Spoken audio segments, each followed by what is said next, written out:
We're still hoping the United States is the only country that can really make a difference in the Middle East and with regard to Lebanon.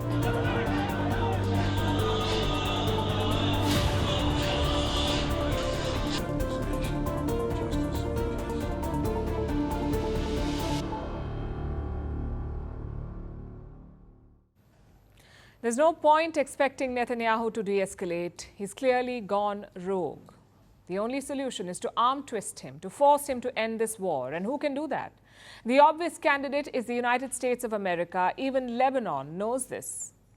They're staring at a full-scale war with Israel. In public, the Hezbollah may act brave, but the ground reality is quite different. Lebanon's economy cannot bankroll a long war, which is why their government is hoping for a diplomatic solution, and they want the United States to help them. We're still hoping the United States is the only country that can really make a difference in the Middle East and with regard to Lebanon.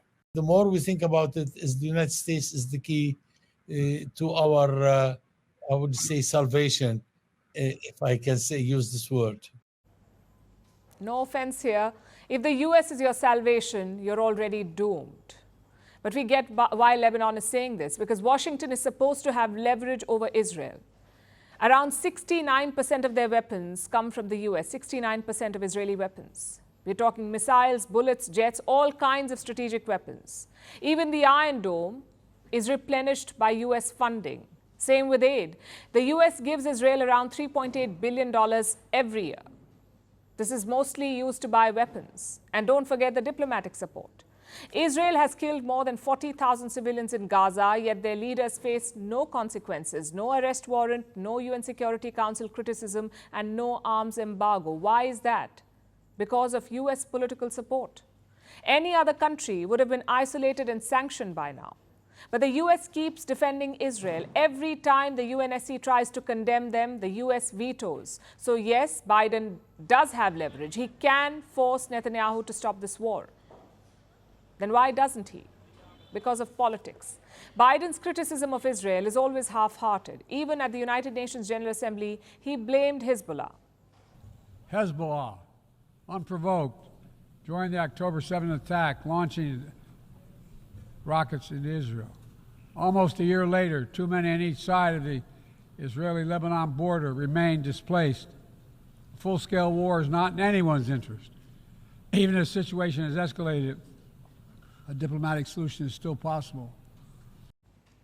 So Biden is batting for peace and diplomacy. But guess how he's trying to achieve it? By sending tons of weapons to Israel. I have some numbers for you. The US has sent 500 plane loads of weapons to Israel since October last year. 500 full planes of weapons. Plus nearly 107 ships full of weapons. Put together, that's 50,000 tons of weapons. Is this how you stop a war? By sending more weapons? Just last month, Biden approved another arms package. It's worth around $20 billion. Israel will get fighter jets, missiles, and tank rounds from the US.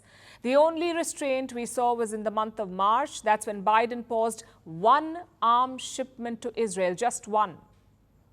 You cannot call that a policy change. That was a symbolic move, one that Netanyahu brushed aside, which brings us back to the same question. Why isn't the US doing more? The simple answer is vote bank politics. The United States has nearly 7.5 million Jews, and they could decide who ends up in the White House. The Jewish voters. How? Just look at Pennsylvania. It's a key swing state in the US electoral map. Joe Biden won this state in 2020 by just 80,000 votes. And how many Jewish voters does Pennsylvania have? 300,000. Now, traditionally, American Jews prefer the Democrats. Polls suggest that 69% lean Democrat, only 29% of the Jewish voters lean Republican. But what happens if some of them defect? If they vote for Donald Trump instead of Kamala Harris? She could lose important swing states. Which is why Joe Biden is not doing anything to rein in Israel. His hypocrisy is clear for all to see. At the UNGA, he dropped a supposed pearl of wisdom. He said people are more important than staying in power. My fellow leaders, let us never forget, some things are more important than staying in power. It's your people.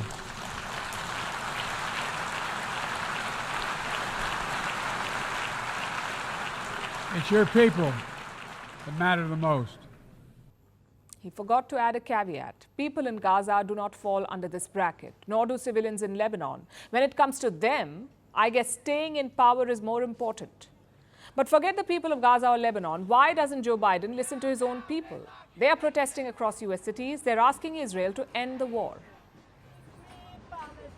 Free, free Palestine. Israel wants. USA pays. How many kids did you kill today? Not another penny, not another dollar. So our fellow democracies, India has called for a ceasefire. All of Europe has called for a ceasefire. Countries in Africa and Latin America have done the same, yet the US is unwilling to do the needful. We know Washington thinks of itself as a global policeman.